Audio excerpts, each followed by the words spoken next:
नमस्कार दोस्तों, आज हम आपको मुंबई के 6 सबसे डरावने और भूतिया स्थानों के बारे में बताने जा रहे हैं। अगर आपने इन जगहों के बारे में सुना भी होगा तो भी आज जब इनके राज जानेंगे तो आपके रोंगटे खड़े हो जाएंगे। तो बने रहिए हमारे साथ डेंजर स्टोरी चैनल पर और सुनिए मुंबई के इन 6 डरावने ठिकानों की सच्ची कहानियां। Number 1, tower of silence, Malabar Hill. Malabar Hill पर स्थित टावर ऑफ साइलेंस पारसी समुदाय के लिए एक विशेष स्थान है। ये समुदाय अपने मृत शरीरों को यहाँ छोड़ देता है ताकि गिद्ध उन्हें खा सकें, इससे पहले कि वे अपनी अंतिम यात्रा पर स्वर्ग की ओर जाएं। लोग दावा करते हैं कि उन्होंने वहाँ सफ़ेद परछाइयाँ देखी हैं, रात के समय टावर से आने वाली अजीब चीखें सुनी हैं और उस स्थान के आसपास पैदल चलते समय अजीब सिहरन महसूस की है। यही कारण है कि टावर ऑफ साइलेंस को मुंबई के सबसे डरावने स्थानों में गिना जाता है।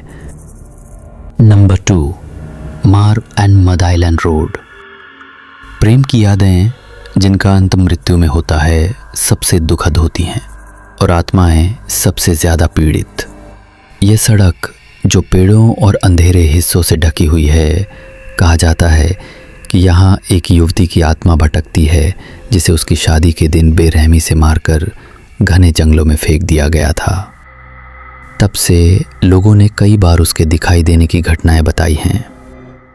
कहा जाता है कि वह दुखी आत्मा सड़क पर घूमती है और गाड़ियों को आगे जाने से रोकती है।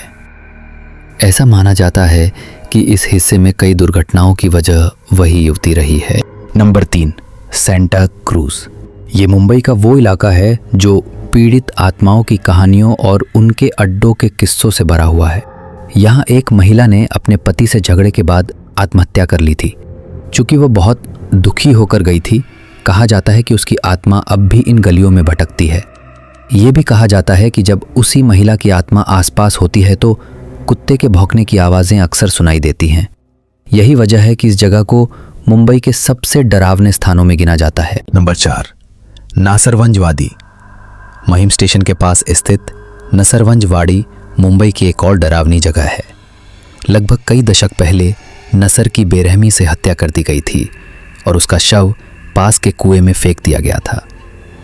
तब से लोग दावा करते हैं कि उन्होंने नसर की आत्मा को इमारत के आसपास, खासकर उस कुएं के पास घूमते देखा है।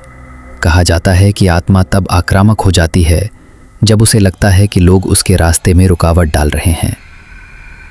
कुछ लोगों ने तो ये तक बताया है कि वे उस पुराने जमींदार की आत्मा से ग्रस्त हो गए थे। नंबर 5, मुंबई हाईकोर्ट भूतों पर भरोसा करे कि वे अदालतों तक को नहीं छोड़ते और यहाँ का भूत तो वकीलों की मदद भी करता है, आरोपी को उसके अपराध कबूल करने के लिए डराकर और मजबूर करके।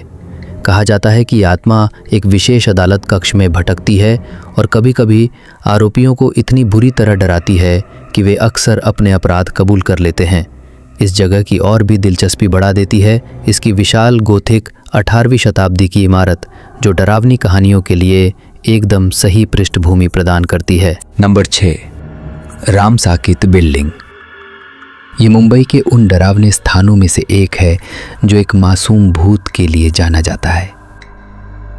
कहा जाता है कि 50 साल की एक महिला पानी भरने के दौरान बिल्डिंग की एक प्रॉपर्टी से गिरकर मर गई थी। हालांकि उस प्रॉपर्टी को ढक दिया गया है।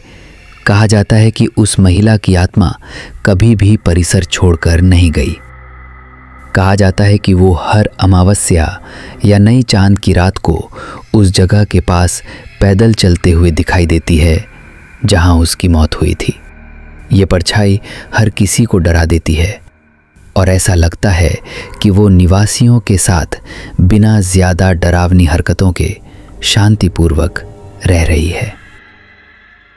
तो दोस्तों, ये थी मुंबई की 6 सबसे डरावनी जगहों की कहानियाँ।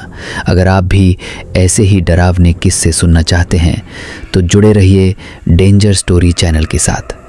अगली बार फिर मिलेंगे एक और डरावनी कहानी के साथ। तब तक के लिए संभल कर रहिए, क्योंकि कौन जाने कौन आपके पीछे खड़ा हो। और हाँ, अगर आपको ये वीडियो पसंद आया हो तो चैनल को सब्सक्राइब करना ना भूलें।